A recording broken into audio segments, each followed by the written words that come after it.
Good day everyone. Our topic for today is all about solving exponential equation. But before that, don't forget to like and subscribe to this channel and click the bell button for more updates. Also, in this YouTube video, you will find different subjects in the playlist section such as general mathematics, practical research, mathematics in the modern world, advanced statistics, and basic calculus. Now, let's have these exponential equations. An exponential equation is an equation that contains a variable in the exponent. Here are exponential equations you can solve. Letter I, 2x raised to negative 3 equals 8. Another, 9 raised to 2x equals 3 cube root of 3. And the last one, 5 raised to x quantity x minus 4 equals 1 over 625. These exponential equations are special because both sides of each equations can easily be expressed as powers of the same number. But the question is how to solve exponential equations. So here are the procedures that we need to follow in solving exponential equations. First, express each side of the equation as a power of the same base. Second, set the exponent equal and then solve. And third, check the answer. To understand this better, let us now apply these three procedures in solving such exponential equations. The first example is solve for 2 raised to x minus 3 equals 8. So the question is how to solve this one. The first is we need to express both sides with the same base. So yun ang una nating gagawin. Kailangan pareho ang kanilang bases. In our previous video, I already discussed what is the base and what is the exponent. The exponents ay itong mga ito na nasa taas ng mga bases. This whole number is what we call the power. Now, for this one, we will look for the same bases for 2 and 8. So, ang pinakamalapit is yung 2 ang gagayahin natin. Therefore, ano ba ang exponential form ng 8? And that is 2 cubed, right? So, they have now the same bases. And then make the exponential or the exponents equal. So, aalisin na natin itong dalawang ito. You may cancel if you want. So, that is, we will bring down the exponent. So, we have x minus 3 equals 3. And then, for this one, to solve this, for the x of this equation, ang gagawin lang natin is we will just transpose negative 3 and it will become positive 3. And therefore, 3 plus 3 is equal to 6. Therefore, the value of x is 6. To check this, we will have this equation again from the given, and then we will just substitute the value of x. So we have 6 minus 3, and that is 3. And what is 2 raised to 3 or cube? And that's equal to 8. So 8 is equal to 8. Therefore, your answer is correct. Now, let's have example number 2. 9 raised to 2x equals 3 cube root of 3. How to solve this? First, you need to express each sides with the same bases. So, here, ang pinakamalapit ay ang 3. So, gagawin natin 3 ang base ng 9. And obviously, 9 has a factor of 3 squared. And then we will just copy 2x from here. For this one, paano siya naging 4 over 3? That's the question. Okay, for this one, kaya siya naging 4 over 3 is because we have 3 times, what is the exponential form for cube root of 3? And that is 3 and 3 raised to 1 over 3, right? Because 3, or the base of 3, has an exponent of 1, and has an index of 3. At alam naman natin na kapag index, ay ginagawa natin siyang denominator. And then this is 1. And as we study the multiplication of, let's say, monomial, we will add the exponent. Di ba? So, i-add natin sila. So, 1 plus 1/3. You will get the LCD, which is 3. And then we will have 3 plus 1. So, we have 4. That's why our answer is 4 over 3 for the exponent.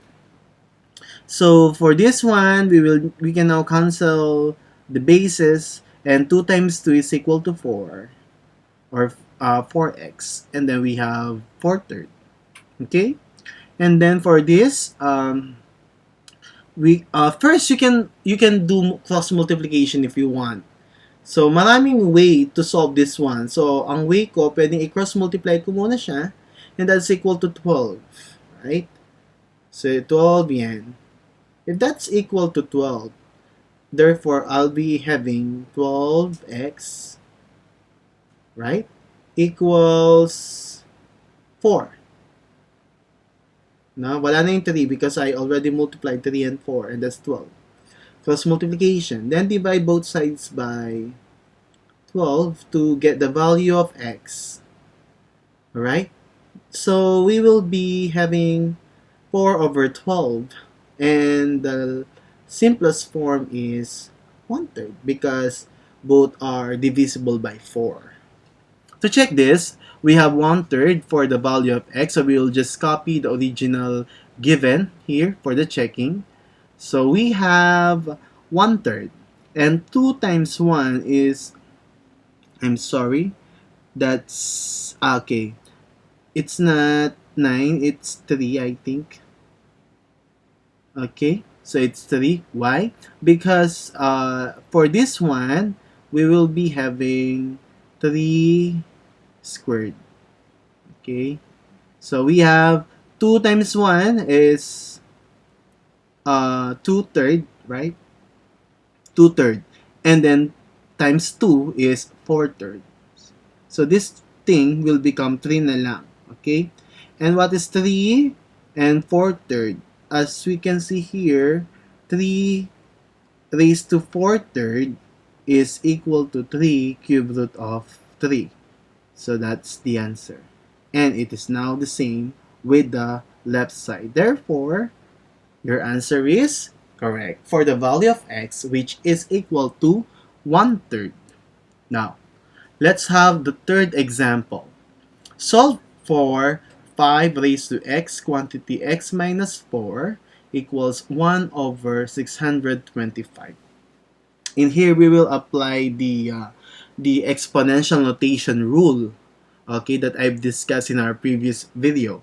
So, for this one, ang gagawin lang natin ay itataas natin si 625. Therefore, our answer is 625 raised to negative 1, right? That will be our answer for this. Negative 1. And what is now the factor that we or the base na ating hahanapin? And that's 5 kasi pinaka-close on 5, which is the smallest number or base na makikita natin sa given. So therefore, kung kukunin mo ang factor nito na 5, and that is 5 raised to 4 times negative 1, and that is negative 4. Okay? So meron na tayong 5 raised to negative 4, and then we will just copy this one. So they are now the same base. So we can now cancel both sides and make the exponents equal. And then distribute this one. This will become x squared minus 4x plus 4. Okay? And then, I'm sorry. This will become x squared minus 4x. And then we will transfer this one. This will become positive 4 equals 0. Okay. Now, for this portion, as you can see, this is a quadratic equation. So, ang gagawin lang natin dyan, kukunin natin yung factor niya, which is equal to x minus 2 squared, right? And what is the x minus 2 squared? And that is x squared minus 4x plus 4. Kung natatandaan mo yung factoring. And now, to cancel this squared, let's have the square root of both sides. So this is cancel and cancel because square root of 0 is 0. And our answer will become x minus 2 equals 0. And then ililipat or to transpose natin si negative 2. That's why our answer is x equals positive 2. To check this one, let's have this original given equation. So we have positive 2 and 2 minus 4 is negative 2 times 2 is negative 4.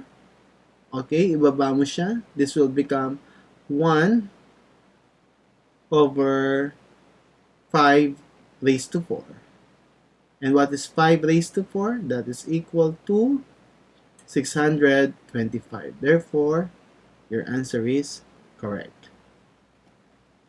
Next, determine the zeros of f of x equals 5 raised to negative 4 negative x equals minus 25 raised to x minus 1. For this one, it's very easy. We will let f of x equals 0. So we will write the given here. So this is the given. And then equals 0. So, maghanap ka ng isa sa mga yan na ililipat mo. And obviously, that's negative 25 para maging positive na lang sila both. And then, you will make both bases equal. At pinakamalapit ang 5 na gagayahin natin. Therefore, 25. What's the factor of 25? That's 5 squared. Right? So, we have 5 raised to 4 minus x equals 5 squared. 5 squared quantity x minus 1. So, both bases are the same. So, we can now bring down all the exponents. So, we have 4 minus x equals 2x minus 2. Parang naging ganito to. We will distribute 2 times x, that's 2x, and 2 times negative 1 is negative 2. Now, all the x will be putted on the right side and all the whole number on the left side, or the integers on the left side. So, we have negative x. Gawin natin siya para mas maintindihan. So, we have negative x and negative 2x for this one. Equals negative 2 and negative 4. Okay? So, we have negative x minus negative 2x is negative 3x equals negative 2 plus negative 4 is negative 6. So, both are negative. So, multiply both side by negative sign or negative 1. So, magiging positive 3x equals positive 6. So, aalisin lang yung negative kasi pareho silang may negative sign kanina.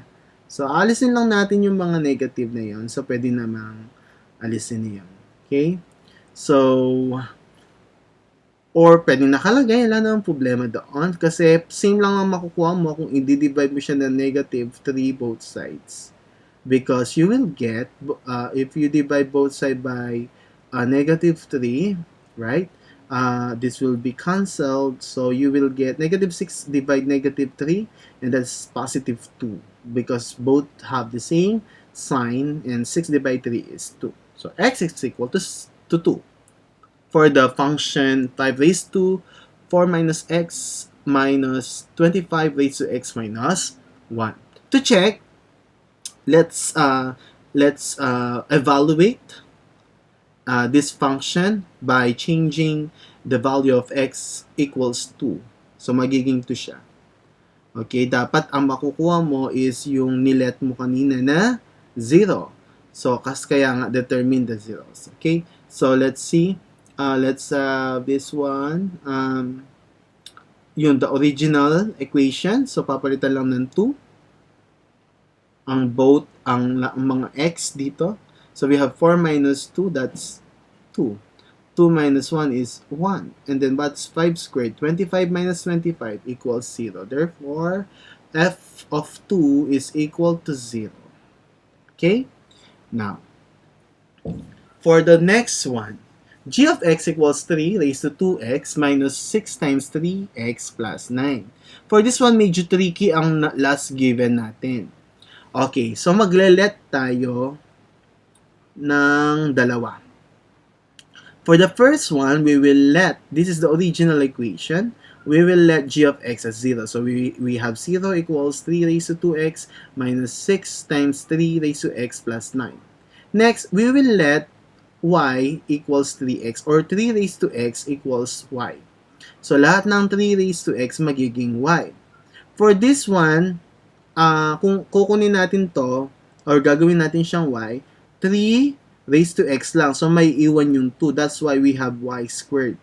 For this one, 3 raised to x is equal to y. So y ang magiging answer. And negative 6 times y is negative 6y plus 9. And then we will get the factor of this one, this because this is a quadratic equation. Very simple or very easy to determine if it is quadratic kapag meron siyang y squared minus 6y or same variable, same letters, and then meron siyang squared, isang squared, okay? Or nafa-factor siya. So, usually, it's parabola. Now, for this one, ifa-factor lang natin. So, we have y minus 3 squared. Okay, equals 0. Or quantity y minus 3 squared. Okay, I think that's the correct way to say it. And then, squared both sides, gaya ng ginawa natin dun sa isang example ko a while ago. And you will get y minus 3. And then, ililipat mo yung negative 3 and makukuha mo is positive 3. That's why our answer is y equals positive 3. And then yung y, papalitan mo na siya ng original na 3 raised to x. And this one, meron siyang factor na 1, right? So we can now cancel the base, and therefore, the exponents are, or is, x equals 1. Okay? So, ganun lang siya. Laging, kapag ganito yung nakikita mo, lagi ka mag-factor, lagi ka maglalet ng y for that this example, or any letter except x. Okay, now if x is equal to 1, let's check using the given equation. So g of x, which is g of 1, equals 3 raised to 2x minus 6 times 3 raised to x plus 9. So we just let 1 or let x equals 1, and then change all the value of x or substitute the value of 1 to x. So we have 1 for this and 1 for this. So we have 2 times 1 is 2, and this is 3 raised to 1 is 3. 3 squared is 9. Negative 6 times 3 is negative 18 plus 9. 9 plus 9 is 18 minus 18, 0. So we will get 0. Okay, laging 0 dapat yan, equal to 0, to prove that your answer is correct. Okay, so don't forget that kapag ganito yung trick, usually ganyan naman lagi yan, ang ginagawa is tinitignan natin yung pwede nating ipagpalit muna sa 3 raised to x, which is usually y, para mas madali nating masolve yung value ng x. Okay? Basta once na nasolve mo na si y, pwede naman nang palitan yung value ng y dun sa original number na pinampalit mo, which is halimbawa 3 raised to x dito sa ating given. Alright? So with that, thank you very much for listening. Don't forget to like and subscribe to this channel and hit the bell button for more updates. Bye!